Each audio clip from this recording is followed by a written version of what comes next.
Well, guys, Phase 5 is off to an absolutely insane start. And if Ant-Man and the Wasp Quantumania wasn't insane enough, the film sets up some huge things that are going to be playing into the rest of Phase 5, leading directly into the Kang Dynasty and Avengers Secret Wars. So let's talk about the first post-credit scene that features the Council of Kangs.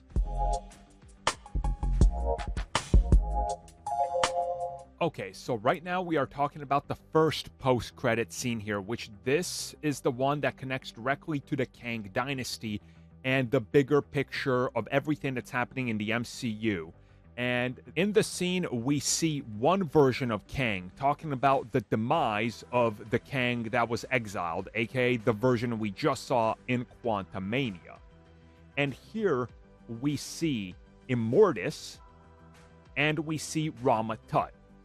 So we are now retroactively telling you and retconning elements of the history of the world and the multiverse by telling you, yes, King Tut was in fact Kang. But it gets even crazier because it's not just 2 or 3 here that we see chatting, which that's sort of how they build it up. Because the third one that arrives says, we got to convene here, more or less.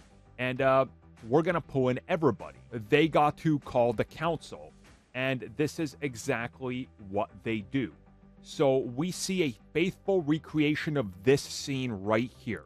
No Kang is happy that one variant has been killed and that heroes are starting to meld with the multiverse, which will have ramifications on every single multiverse that they all come from. So it's time for them to do something about this and to support the idea of stopping the heroes. They are more or less worried that these heroes are now on a collision path with them and that they could potentially put a stop to everything that every Kang has in motion. They even mention that there's interconnected timelines. So what we saw at the end of Loki, where we see the timeline sort of branch off and then start branching into itself, that's mentioned right here as well. That's all very much in effect. Timelines are all over the place and they're flowing freely and there's no controlling it at all. And all the Kangs now are really worried because the multiverse has been fully exposed. It's out there in the open. The heroes know about it. So now they're worried about everything that they've independently and collectively have worked on crumbling. So it's time to go after the heroes. And all the Kangs are going to be pulling their weight by the look of it. This isn't a job for just a singular Kang / the Exile or anybody. They all got ideas now. And it's time to see how they can prevent any specific version of any hero in any multiverse from getting as far as Ant-Man has. So yeah, the Kangs are definitely pissed and they're not going to take this lightly.